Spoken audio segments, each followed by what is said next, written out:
यहाँहरू सबैजनालाई नमस्कार तथा स्वागत छ।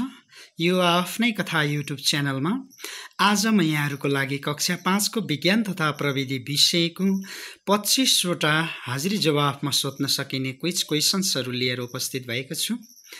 आशा गर्दछु यो कक्षा 5 का भाइ बहिनीहरूलाई अत्यन्त महत्त्वपूर्ण हुनेछ। त्योभन्दा अगाडि यहाँहरूले यो आफ्नै कथा युट्युब च्यानललाई सब्स्क्राइब गरिदिन हार्दिक अनुरोध गर्दछु। अब प्रश्नतिर लागौं। प्रश्न नम्बर 49। कम्प्युटरमा कुन कीले कपी गर्न सकिन्छ? यसको सही उत्तर हो Ctrl+C। कम्प्युटरमा कुन की प्रयोग गरेर कट गर्न सकिन्छ? यसको सही उत्तर हो Ctrl+X। कम्प्युटरमा पेस्ट गर्न कुन की प्रयोग गरिन्छ? Ctrl+V। कम्प्युटरमा सिलेक्ट गर्न कुन की प्रयोग गरिन्छ? Ctrl+A। कम्प्युटरमा डकुमेन्ट सेभ गर्न कुन कीको प्रयोग गरिन्छ? Ctrl+S। कम्प्युटरमा एक स्टेप ब्याक जान कुन की प्रयोग गरिन्छ? Ctrl+Z। वर्ड प्रोसेसरमा टेबल बनाउन कुन ट्याब क्लिक गर्नु पर्दछ? इन्सर्ट। सूर्यको प्रकाशबाट कुन भिटामिन प्राप्त गर्न सकिन्छ? Vitamin D. बिरुवा के कारणले गर्दाखेरि हरियो हुन्छ?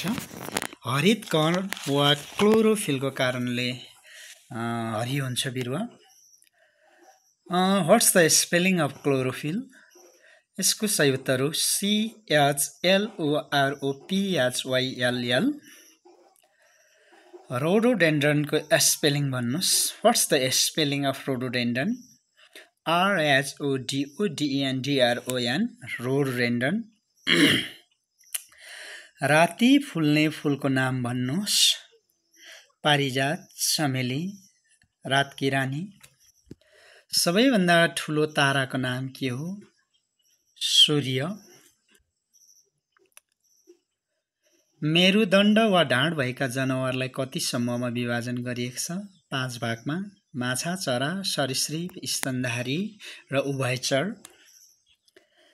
माछा के को सहायताले पानीमा पौडन्छ? फिन्स वा पखेटाको सहयोगले। माछाले केबाट श्वास फेर्दछ? गिल्स अर्थात् फुल्काबाट। माछाको शरीर केले ढाकिएको हुन्छ? माछाको शरीर स्केल्स वा कत्लाले ढाकेको हुन्छ। चरा भएर पनि दूध चुसाउने चरा कुन हो? चमेरो, ब्याट। माछा भएर पनि दूध चुसाउने माछा कुन हो? व्हेल। यसै गरेर अर्को प्रश्न रहेको छ। कुन जनावरको शरीरमा घाँटी हुँदैन? सही उत्तर हो भ्यागुता। बिरुवाको माटो मुनि रहेको भागलाई के भनिन्छ? जरा प्रणाली, रुट सिस्टम। बिरुवाको माटो माथि रहेको भागलाई के भनिन्छ? काण्ड प्रणाली, सुट सिस्टम। जरा कति किसिमका हुन्छन्? 2 किसिमका, मूल जरा प्रणाली र गुच्छे जरा प्रणाली। ट्यापरुट सिस्टम र fibre root system, fibrous root system.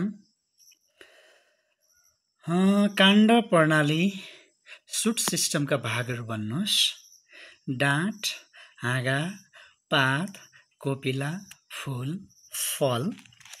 यसै गरेर डाँठबाट हाँगा वा पात निस्कने भागलाई के भनिन्छ?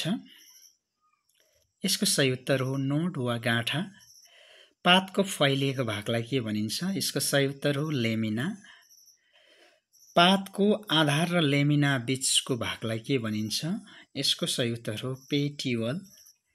पेटियोलदेखि पातको टुप्पासम्मको मोटो नसालाई के भनिन्छ? मूल सिरा भनिन्छ। मिड रिप पनि भनिन्छ यसलाई। हस्, आजलाई यति नै।